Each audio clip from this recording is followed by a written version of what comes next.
Good evening, everyone. Welcome to the webinar on affirmations for self-healing.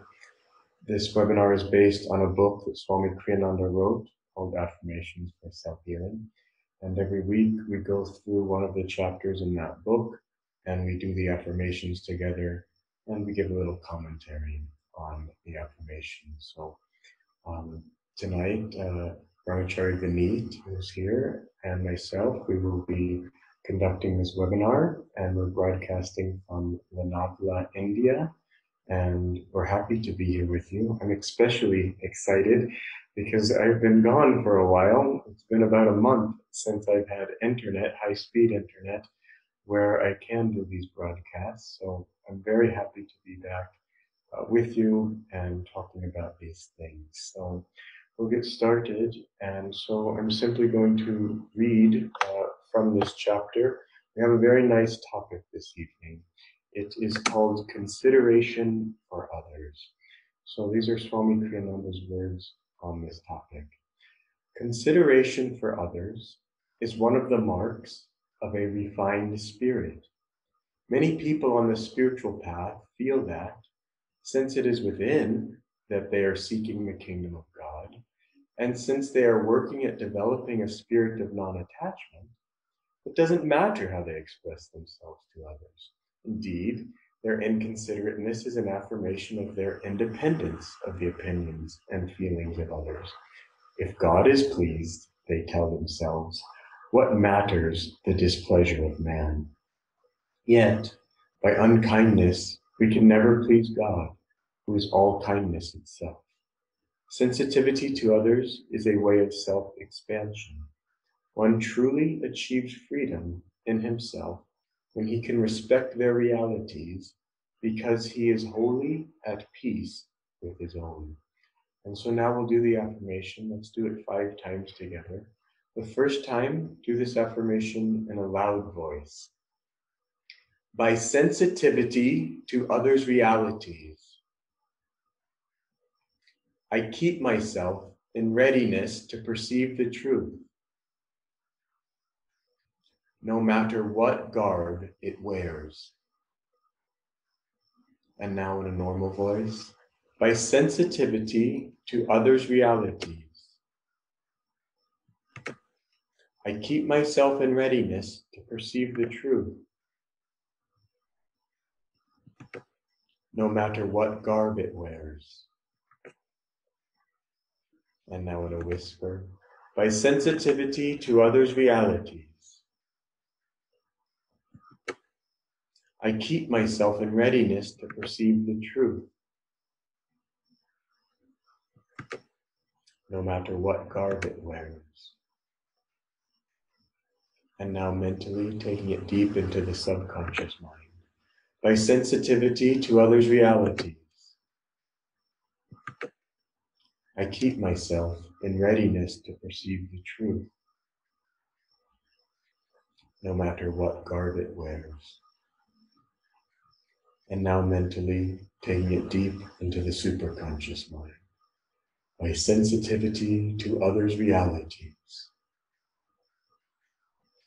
I keep myself in readiness to perceive the truth, no matter what garb it wears. In the prayer that Swamiji has given us, Divine Mother, I worship Thee in all forms, both ignorant and wise. Finding me within, may I behold Thee enshrined in omnipresence. So I'll now hand it over to Vineet, and he'll say a few words on this topic. Thank you, Jemal. Hello, everyone. It's like Jemal was mentioning, so nice to connect with all of you over here. And it's been a while since we were able to connect as a team from the monastery here. And this is a very interesting topic, consideration for others. When I was thinking about it, I thought there are 2 ways to look at it in terms of consideration for others.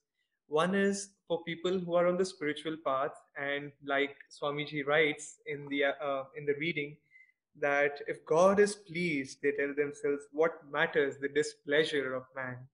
And that could be an approach which a spiritual person can sometimes take. And then the other perspective is of someone who may not be necessarily on the spiritual path, and it is just absolutely sometimes impossible for someone to tune into someone's realities.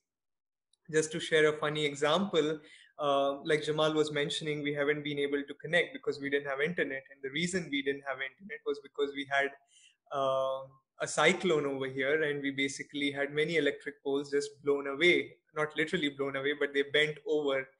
And just the very same night, everyone in our society lost power, and we didn't have electricity for a very long time. But one of our neighbors decided, they had a very good big generator, and they decided, well, while everything is quiet and calm, why not make it unpleasant and uncalm by just right in the middle of the night put our loudspeakers on. And trust me, I just couldn't get a bit of sleep. Day one was over. Day two, I decided, okay, I just need to speak up. And I went in the middle of the night and I told them, it's disturbing your neighbors. And they said, oh, yeah, sure, sure, we'll take care of it. They reduced the volume for a while, and the next day it was the same story all over again. Now it's hard to communicate so much unless you threaten them, which I had to at one point or the other.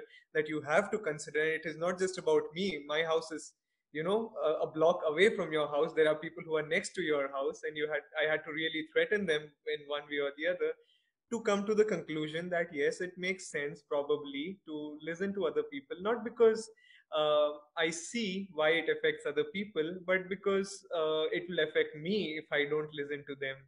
And that is how the world most generally operates. But then the other aspect of thing is for people on the spiritual path. And I was just tuning in to the book Affirmations for Self Healing about a week ago or maybe a few days ago. And I thought, Paramahansa Yogananda ji said that God, meditation is concentration on God, or one of his 8 aspects. And he says the 8 aspects to be, uh, many of you must have heard it before, but they are essentially love, peace, love, joy, peace, calmness, sound, light, power, and wisdom. And I thought, well, that means probably every one of the higher qualities that we read in this book are probably one of the 8 manifestations that they come, and they probably come from there. And I thought, this time I was thinking, where does consideration for others come from? And I thought, well, of course, it comes from love. When I love people, when I care about other people, of course, I would think of how my actions can affect other people. And by that, I don't really have to think every time what I'm doing. It's just a natural progression. Like when you have a small 1 year old baby in your house, it's just natural that when you wake up in the middle of the night to maybe drink water or to use the washroom, and the baby is sleeping, you will take your steps very gently and you'll be very aware of your surroundings. And it just comes out of that natural love. But sometimes for yogis, it could become like, okay, and interestingly, our previous reading was on non attachment. So that can go on the extreme side of the spectrum, that I don't care about anything. This world is Maya. This world has nothing good to offer. All I'm here is for God, as the reading says, and that means nothing else matters. Well, the truth is, it does matter.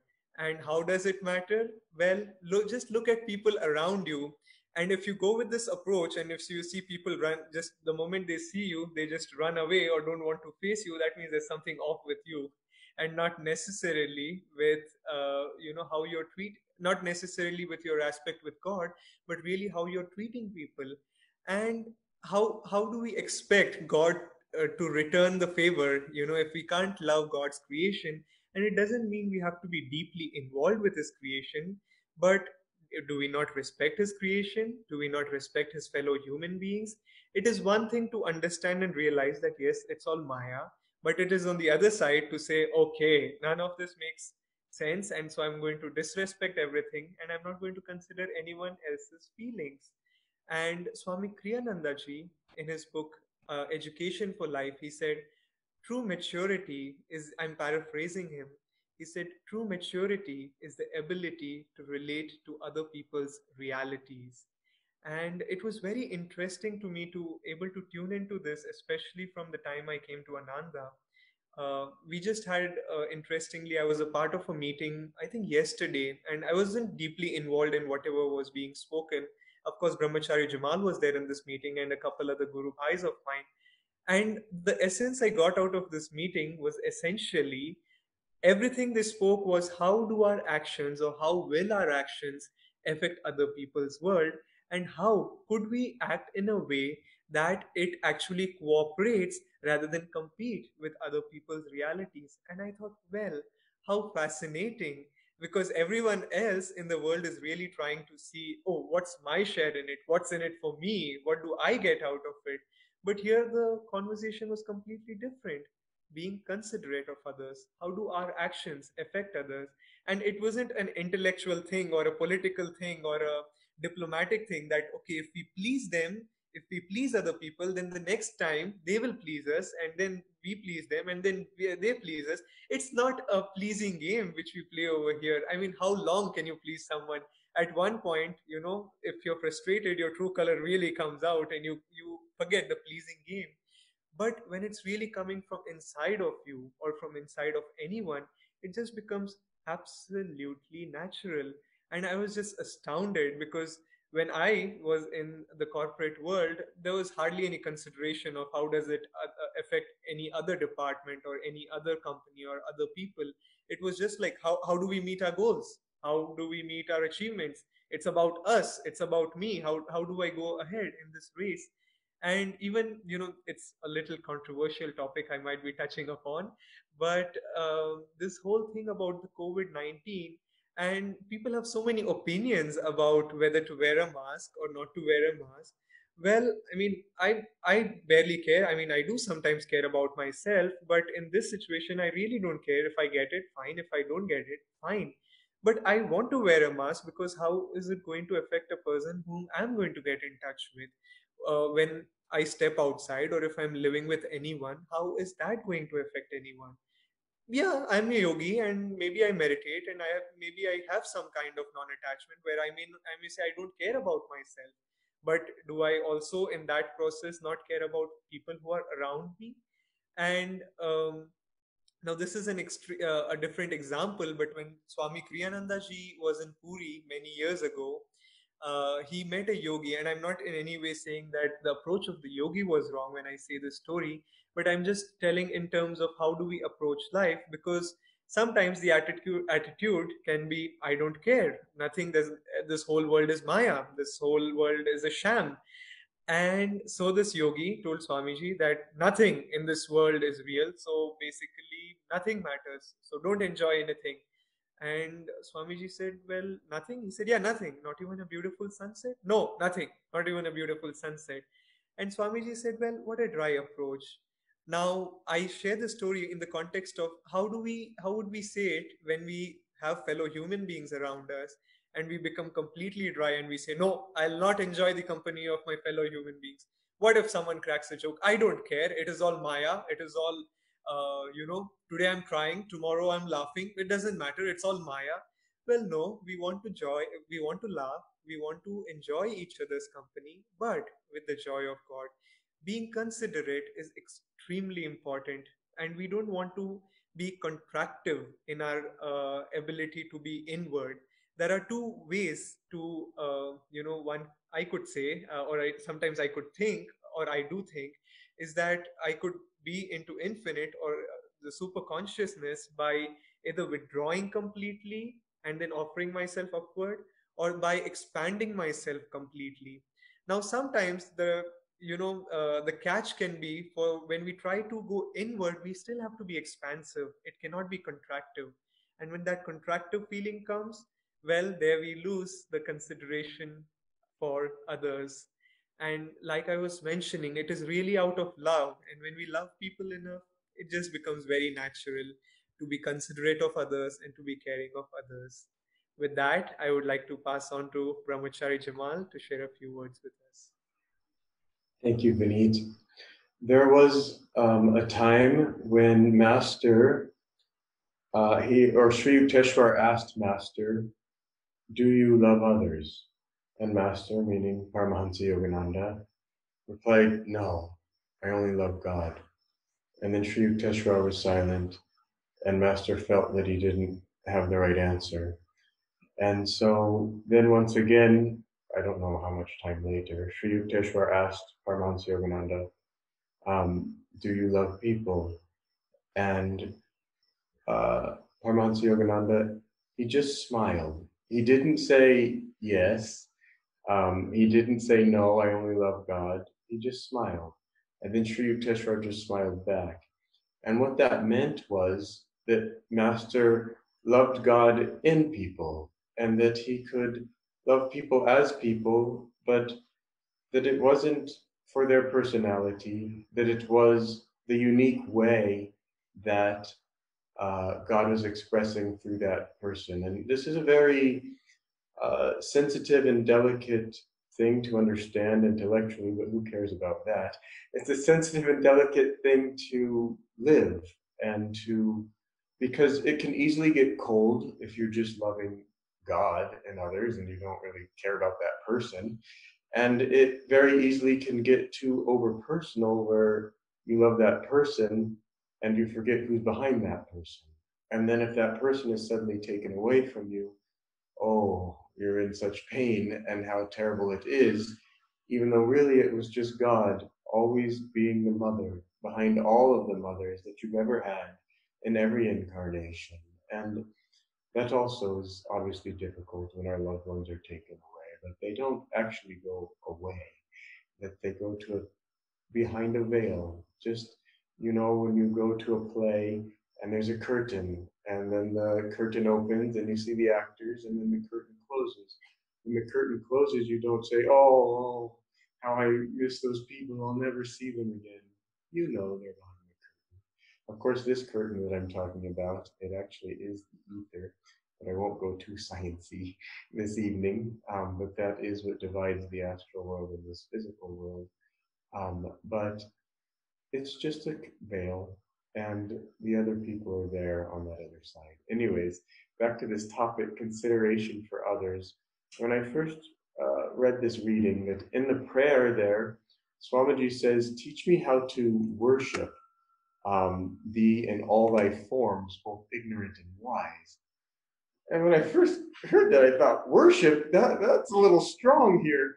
Because if we have loud neighbors playing music and being rowdy and doing all kinds of stupid things and being quite inconsiderate of others, it's very difficult to say, "Oh, I'm going to worship my idiotic, loud neighbors." But if we listen to the prayer carefully, Swamiji didn't say to worship the neighbors. He said, "I will worship thee in all thy forms."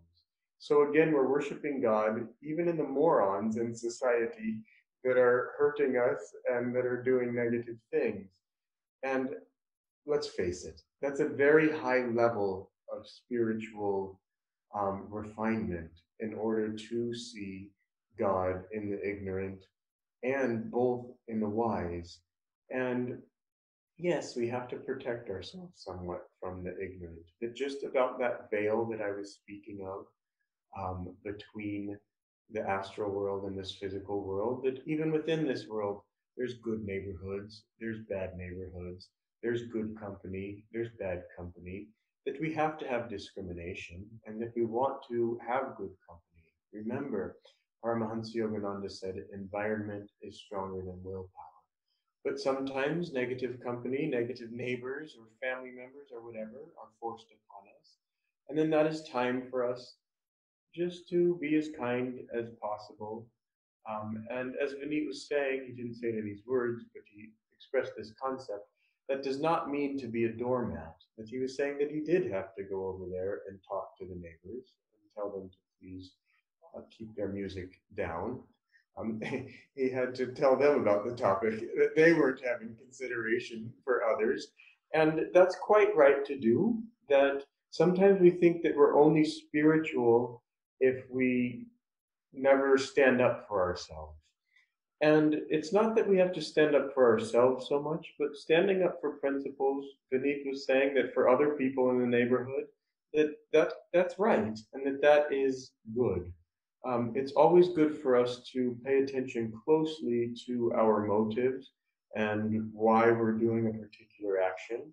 And if we're doing it because it's the right thing, if we're doing it because we feel that's what God wants done, if we're doing it for the consideration of all others, Master used to say, the greatest good for the greatest number. If we're doing actions that go along those lines and those principles, then these are good actions. Um, the other point that I wanted to talk about this evening is the beginning of this reading, where it is very easy to not care what others think about us. Um, actually, as you grow spiritually, and Swamiji used to say this all the time, most of the people are wrong most of the time. And you start to realize that, and you think, well, gosh, almost nobody's a saint out there, and nobody really knows truth. People are just really parrots, and they take the opinions of others and then they parrot that. They don't actually sit in deep meditation and ask God what is true here and then express God's truth. We are all obviously trying to do that to the best of our ability, and we need to strive to keep trying to do that. But even then, the saints are few in this world of those who actually can commune with God and can listen and then can be a channel 100%. I have an interesting email in my inbox that I haven't had the time to answer yet of someone praying for someone who had COVID, feeling God's presence happening, that these prayers were happening, the person was getting better, and then the person died. And so this email is saying, what went wrong? I felt Master's presence. I felt that it was working. And then suddenly it's not working. And the person was believing that my prayers had that power. And then suddenly my prayers didn't have that power. And these are all realities that every spiritual aspirant has to face, has to go through, and has to understand. How much am I in tune with God? And how much am I channeling God? And this gets tested in the cold light of day, that we go through things like this, where then we back up and we say, whoa, maybe I wasn't as in tune as I thought I was, or maybe I wasn't receiving the message exactly the way that I thought that I was receiving it. This is another point I wanted to make this evening, is that when we go through challenges, even on the spiritual path, we go through challenges. It seems on the spiritual path, we may go through more challenges. God gives us these challenges so that we can become stronger. God does not give us these challenges so that we just give up and say, life's too hard, maybe next incarnation. I'm just going to back up and hide and watch a little more TV, and maybe it'll work out next time better. God gives us these challenges so we can watch less TV and so that we can meditate more, so that we can get stronger in that relationship with God.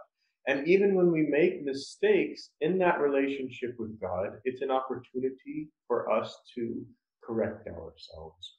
And if we want to make spiritual progress, that we have to be just, what's the word I'm looking for?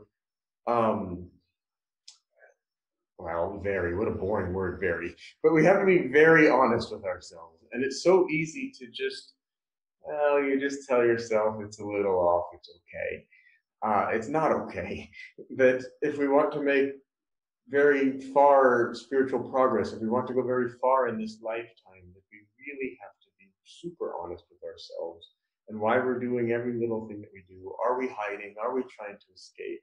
Or are we confronting life full on and giving it all the love? Vineet said that word. That's the right word for this topic, consideration for others. Are we giving life our hearts? Are we giving life our full love? Even though we might be receiving pain, you can learn to just push that to the side. And it's all right. That person didn't mean it. They're ignorant. But love God within them. And then give love back and let them feel that. And they will change. And then you will be a channel for God and you will change people. Time for me to go. Time for Vineet to do the affirmation. I'm looking forward to it. I'll hand it back over. Thank you, Jamal. We'll do the reading again, and this time we'll repeat the affirmation multiple times.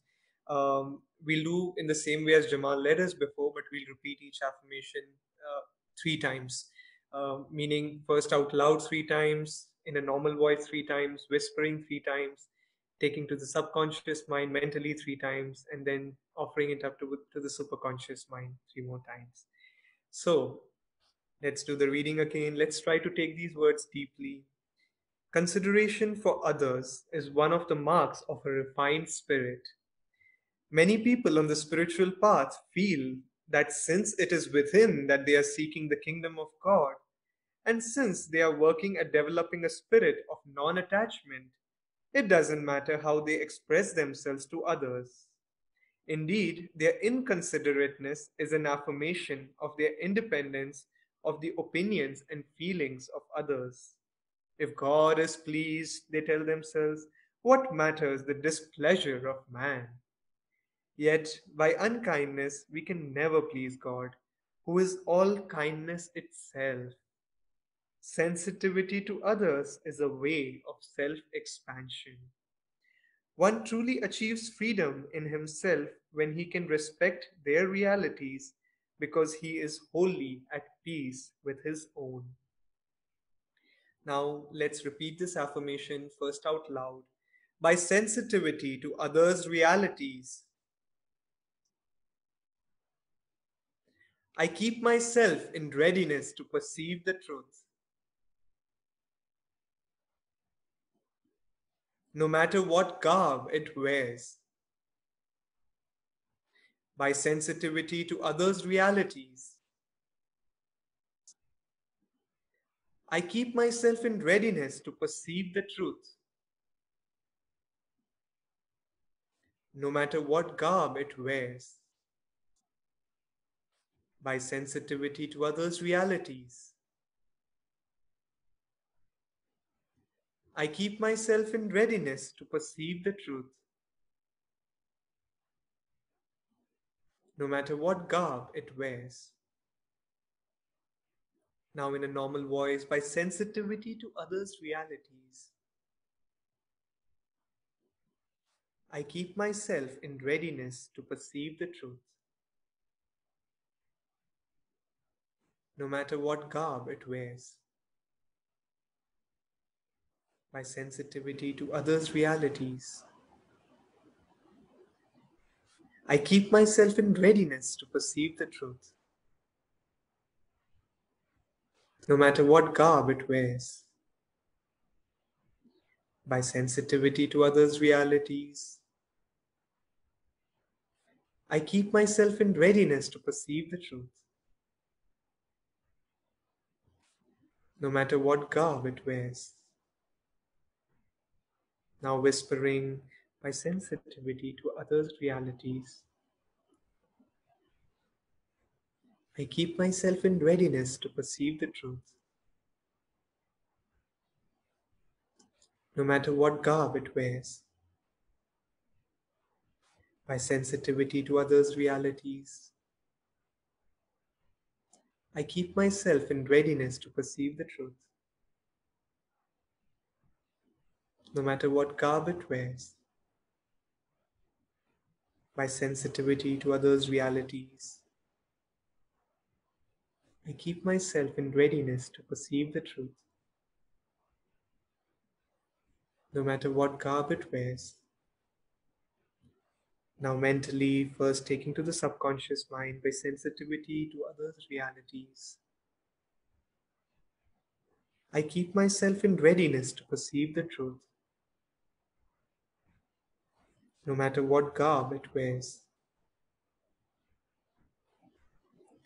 By sensitivity to others' realities, I keep myself in readiness to perceive the truth. No matter what garb it wears. By sensitivity to others' realities, I keep myself in readiness to perceive the truth. No matter what garb it wears.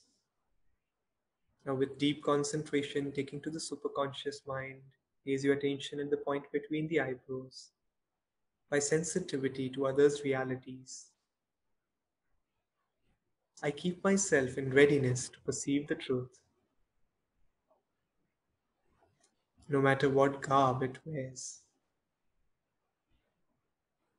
By sensitivity to others' realities, I keep myself in readiness to perceive the truth, no matter what garb it wears. By sensitivity to others' realities,